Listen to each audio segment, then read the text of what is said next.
I'm not your bro. I'm not your man, and I'm not to be interrupted when I'm speaking. Just because you're unsatisfied with the way that I ruled, then that's not my problem. City of Detroit versus Christopher Perry Lewis, case number SP 151-06611. Appearance for the record, please. Sherika Harris on behalf of Mr. Lewis, please state your name for the record.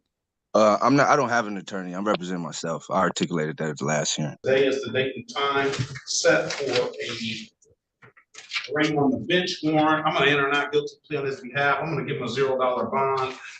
Mr. Lewis, you said you were here last time. Why did you miss your date? I actually didn't miss the date. I actually sent you a motion today to show you proof that I was actually in the hearing, and I was locked out of the hearing after an hour of waiting. As well as I sent you a motion for dismissal as well. I sent it last week. Yes, I sent it last week, but I resent it today, and I sent it in a Zoom chat as well to the prosecutor, the clerk, reporter, as well as the clerk. I didn't get that motion, either of those motions. Is there any way you have availability to look at the Zoom message, right? I sent it to not only your email, but the Zoom chat as well. I need it in my email. I don't sent it twice. I could tell you my email if you want to search it, but you should have it twice in your email. I resent it. What's your email? What's your email? Chris, CHRISLEWIE, Midtown, that's MIDTOWN @gmail. Chris CHRISL, right? Yes, EWIE. I don't have it.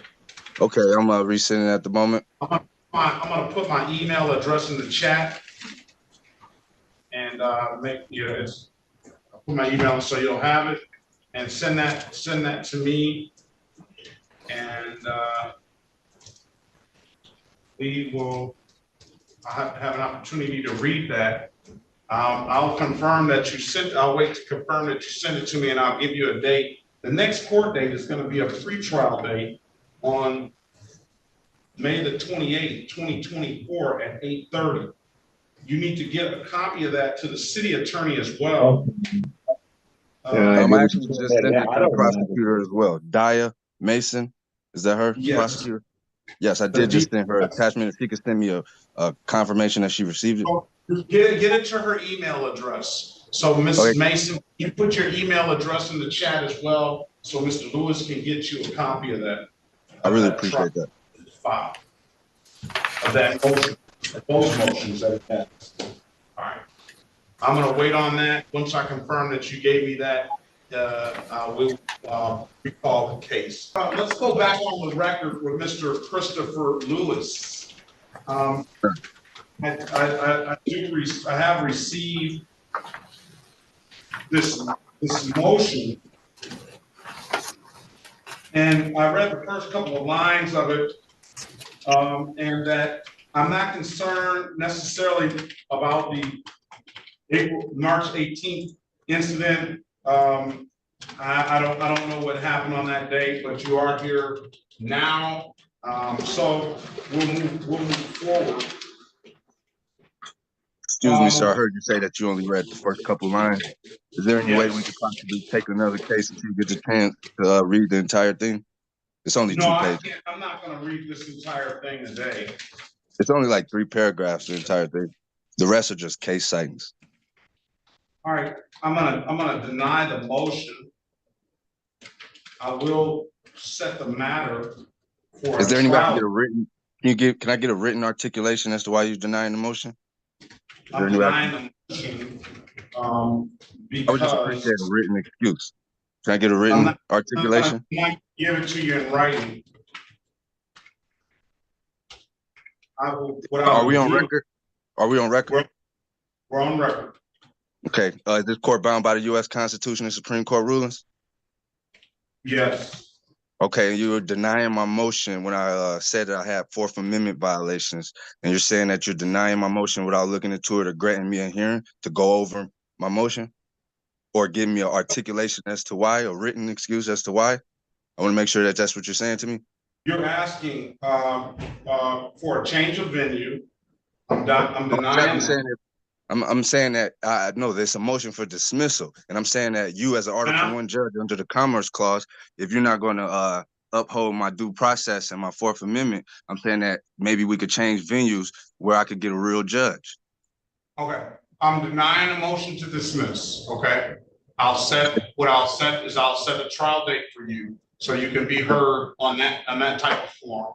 I insist that the court give me a written excuse as to why you're denying my motion, so I could take that to the tenor. Okay. Well, you can insist all you want to. Okay, I appreciate that, but I'm telling you, you're telling me today why you're not going to look into it or give me a hearing, that's so I can go over the evidence that I have to present to go with my motion. You don't want to do any of that, so I'm just asking that you can give me a written excuse that I could go take and complain against you on, because that's violating my due process. You didn't even give me the chance to say we're going to schedule a evidentiary hearing or something like that. You're going to sit up here and disregard that when I made genuine claims and put genuine evidence in there.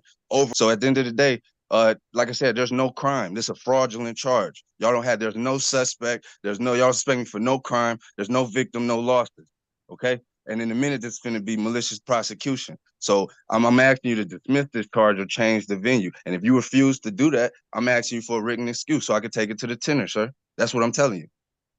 Because if not, I'm going to go to the tenor without it and let them know that you refuse to give me a written excuse, and you refuse to give me an evidentiary hearing, but you just straight denied it. When you just 5 minutes ago, you said you didn't even read it. Now you just denied it. That's conflict of interest. That's bias. That's all that. So let's put it all on record.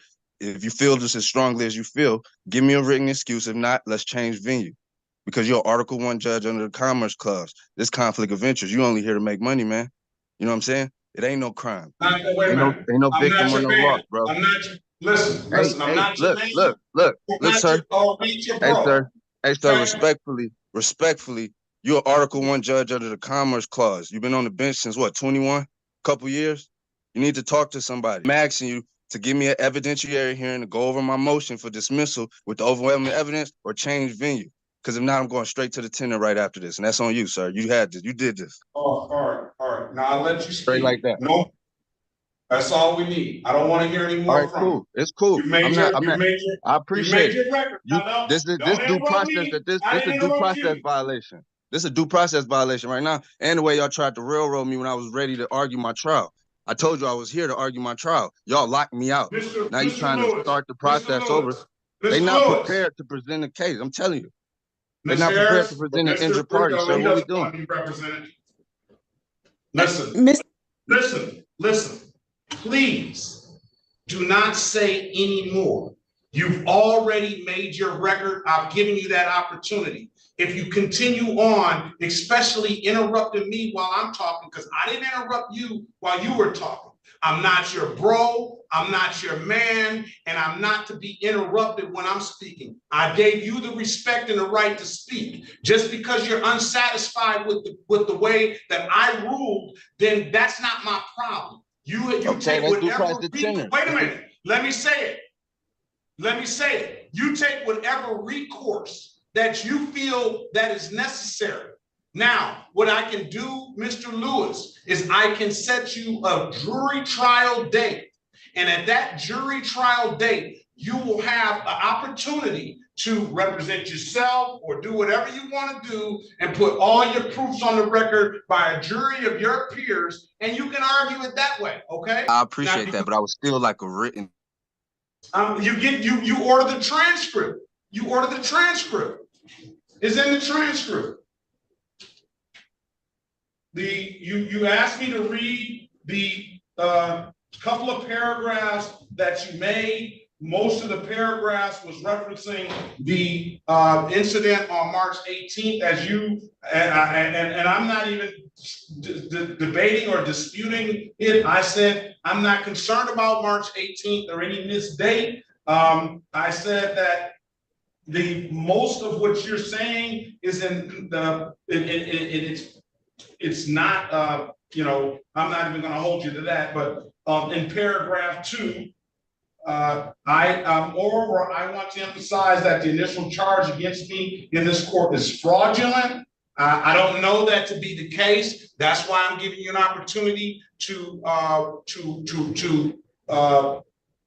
to have a jury trial and they can make the determination, neither the complaining witness or the prosecution is prepared at any point of this case to present an injured party or any reported damages / losses. So it becomes abundantly clear that every proceeding taking place is strictly an attempt to seek funds where there is no crime and not seek real justice. So we are giving you real justice because if you say that there's been no crime, then you have a right to a trial. And that's what I'm giving you. So I was assaulted, detained, and my property illegally searched and seized with no suspicion of crime at the hands of the complaining witness, Joshua Martin, and assisting officers. I do not consent to these fraudulent proceedings and demand that the court dismiss the charge immediately with the appropriate remedies. And I'm dismissing the motion based on that because I am giving you a proper forum to argue your case, or allow me the right to change the proper venue of federal court where my U.S. constitutional rights will be upheld and not disregarded by Article 1 judge under the Commerce Clause. I don't understand that. Indicating a clear conflict of interest, I do not wish to proceed with this matter. You don't have to proceed any further because I'm dismissing the case. He did cite some case law.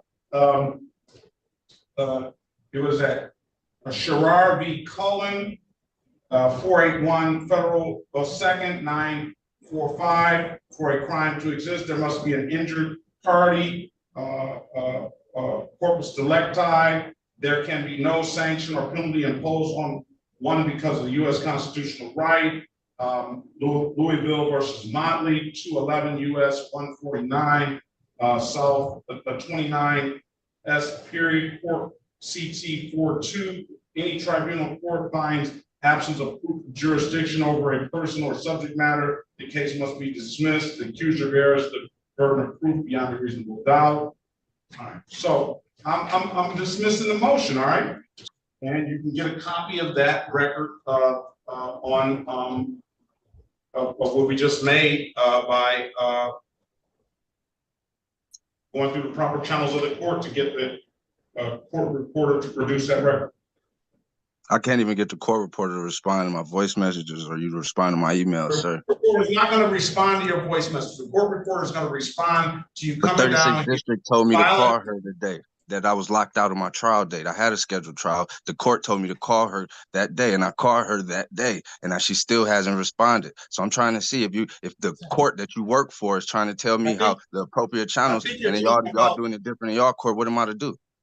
I think you're talking about the court clerk and not the court reporter. This is distinct. Yeah, I was told to call the clerk the day that I was locked out, the moment I was locked out. We've moved past that getting locked out. But that was my trial date.